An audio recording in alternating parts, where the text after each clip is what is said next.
Mais d'abord, l'essentiel de l'actualité avec vous, Fanny, bonjour. Bonjour. Et on commence par ces nouvelles mesures pour le budget de l'État annoncé hier soir par Sébastien Lecornu. Beaucoup de mesures. Beaucoup de mesures. L'objectif, c'est d'éviter évidemment la censure en abattant la carte justice sociale pour convaincre le PS d'ici à mardi.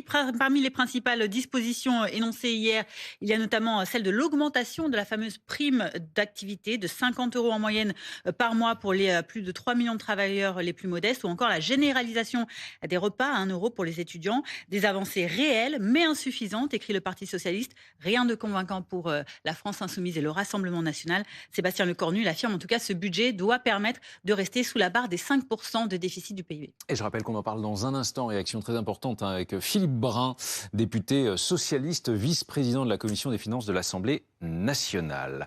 La grève des médecins libéraux en mode pause. Oui, suspension à 10 jours après cette mobilisation à la faveur des gages avancés hier par la ministre de la Santé, notamment la suppression des quotas sur les arrêts maladie ou encore l'abandon du droit des autorités sanitaires de baisser unilatéralement les tarifs des médicaments.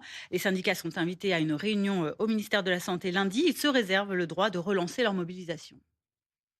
Un mot de météo avec cette vigilance orange, pluie, inondation à présent dans l'Hérault. Elle sera active à partir de 18 h et jusqu'à demain soir. L'épisode pluvieux va s'intensifier en fin de journée. Il pourrait apporter 100 à 120 millimètres de pluie en 24 heures en plaine et jusqu'à 220 sur les reliefs. Jusqu'à l'équivalent de 2 mois Exactement. de pluie En à peine une attendue journée. en quelques heures, en début de soirée et la nuit prochaine dans le département de l'Hérault, à surveiller évidemment.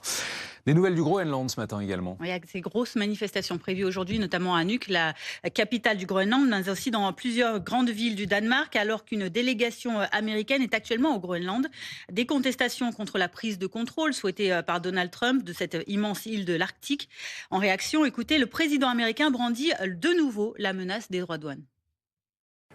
Je vais peut-être imposer des droits de douane sur les pays qui ne jouent pas le jeu sur le Groenland, parce qu'on a besoin du Groenland pour la sécurité nationale. Jour J pour la signature sud-américaine, cette fois-ci de l'accord de libre-échange entre l'Union européenne et les pays du Mercosur. Ursula von der Leyen, qui était hier au Brésil aux côtés du président Lula, se rend aujourd'hui au Paraguay pour parapher cet accord à 17 h heure française. Le traité qui suscite la colère agricole, non seulement en France, mais aussi dans d'autres pays européens, doit encore recueillir la validation du Parlement européen. Ce sera mercredi. Et puis cet hommage populaire qui va être rendu à Marseille aujourd'hui à Roland Courbis, grande voix d'RMC évidemment, figure emblématique du football, mort lundi à l'âge de 72 ans. Oui, 3 jours après ses obsèques, c'était mercredi à Paris, eh bien une procession est organisée cet après-midi par l'ensemble des groupes de supporters de l'OM, entre la Canebière et l'église des Réformés, l'Olympique de Marseille où le footballeur a évolué, à la fois comme joueur puis comme entraîneur. Un moment de recueillement, témoignage, des moments forts qui seront à suivre en direct à partir de 14 h 45 sur l'application BFM, mais aussi sur les antennes locales évidemment de BFM Marseille, BFM Toulon et BFM d'ici. Merci beaucoup Fanny. Prochain point sur l'actualité à 11 h toujours avec vous. À tout à l'heure.